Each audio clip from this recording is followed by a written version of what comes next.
একটি বাদ্যযন্ত্রের নাম বলো তো। তবলা। থ্যাংক ইউ, ওর জন্য একটু তালি দাও সবাই।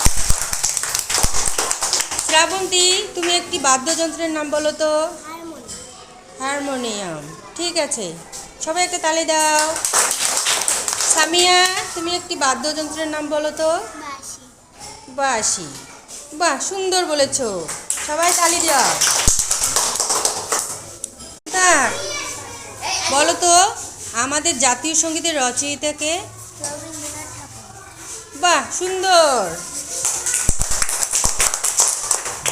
আমাদের জাতীয় সঙ্গীত কে লিখেছেন বলতে পারবে শ্রাবণ? রবীন্দ্রনাথ ঠাকুর। বাহ, শ্রাবণও সুন্দর বলতে পেরেছে। রবীন্দ্রনাথ ঠাকুর আমাদের